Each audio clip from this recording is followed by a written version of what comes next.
really care where those dollars came from. So in hopes of maybe doing you a favor, then you'll do us a favor, let me take a couple of minutes and share with you some of the findings of a series of focus groups that Charisse mentioned yesterday after, or Charisse, excuse me, and her best friend Thurman over here. We did a series of focus groups with different demographic slices of the pie.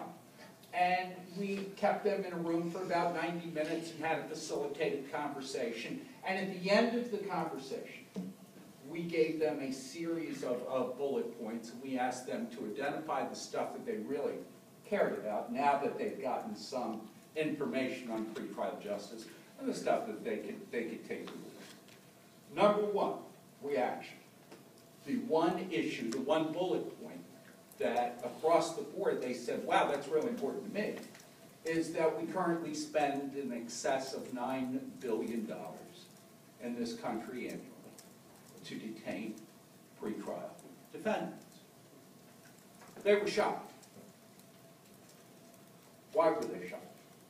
Because I don't do a good job of telling you that, and you don't do a good job of making that known. And so there's no urgency surrounding those $9 billion. Could we use $9 billion to do other stuff? Could we do some education and healthcare stuff, Mike, with $9 billion? You betcha. But we don't because there's no urgency around that issue. The second thing that they reacted to most strongly was that and it's something that you guys have heard for the last day and a half, there are more people in jail in this country awaiting trial than there are being punished for having been convicted of a crime. The reaction among the focus groups generally was, you're kidding me. Are you sure? Yeah. Just as I said, who did the math on the $9 billion?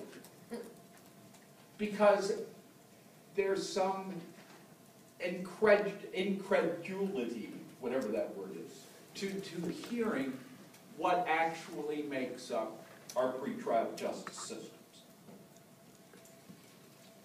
The third thing that they reacted to the most strongly, and this is out of 21 bullets, okay, I'm only giving you the top 4, because then there's actually kind of a drop-off. The third is individuals' ability to pay, for the most part, determines whether or not they are incarcerated in this country pending trial or released. And the focus groups generally felt, that's not a good way of doing business. It doesn't seem safe to us. It doesn't seem fair to us. And you really should have other ways of doing it. It is the risk assessment support that Charisse talked with you about yesterday.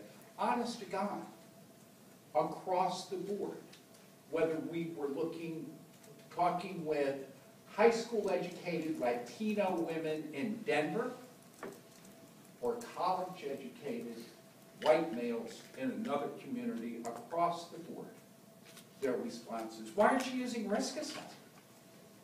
Wouldn't that inform decision makers? Why aren't we using risk assessment, ladies and gentlemen? Is that part of taking that question to the public is an opportunity that you have. Taking that issue and raising it and making it part of the dialogue on justice and injustice is part of the gig, we hope. And the last thing that they reacted to most strongly was that most people who are detained pending trial, because they're so frickin' scary, we got to keep them in a cage while they are presumed innocent. Once we give them a chance, get into a room and stand before him and raise their hand and say, yep, you got me, I did it, I'm guilty. The overwhelming majority of them, we then send home. So why are you keeping me locked up while I'm presumed innocent? Yet once I admit on the record to the very offense you've accused me of, to the very offense you've accused me of, now I owe you something, you guys. Now's the time to talk about pound of flesh. Right? Once I have crossed over that threshold, I'm gone. Probation, pick up trash, get a GED, do community service, whatever is the sentence that has been deemed appropriate to be imposed. Austin told you guys yesterday the percentage of people convicted in jail who ultimately then go on to prison is less than 5%. It's closer to 2. So think about that. Why are we keeping folks in jail pending the outcome of their case? Why are we keeping them in jail? Knowing most of them are going to plead guilty, knowing most of them, when they do plead guilty, we're going to send them home. And what do we do in the meantime? And what we have, as you've heard repeatedly, and I'm not going to bore you with, is we essentially run 2 systems of justice. We got one for all of you. You're good. Don't worry about it. They come in here with batons and shields and cart you away. You're covered. No sweat. You're going to get out. You got credit cards. You got cell phones. You got phone numbers. You got friends. Some of you own property. Many of you have cars.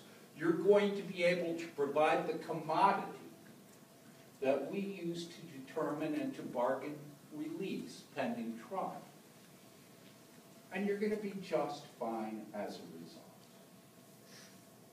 Now, if I were in a room in a different part of this city that was populated by people of different social classes, who pose no more risk than you, got to really think about that, who pose no more risk than you, they're not going to be taken care of. They're going to get a different outcome.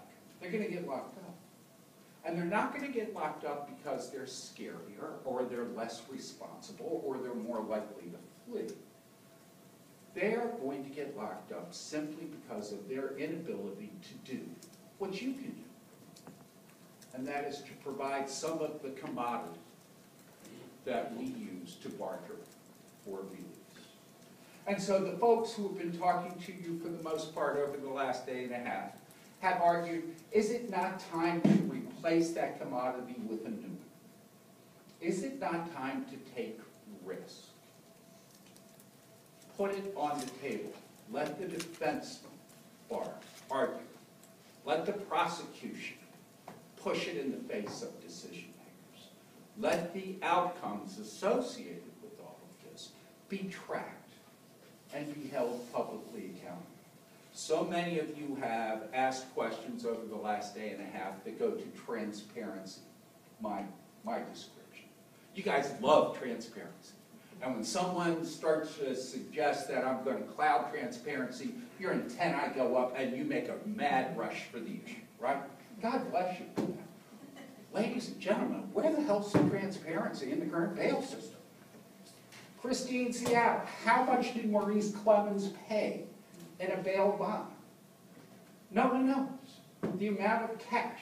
Do you have any idea? Oh yeah, we knew. How much? We ended up finding out. It was about, had a $190,000 bail that was set, and he paid about 4%. And in cash? Right. Okay.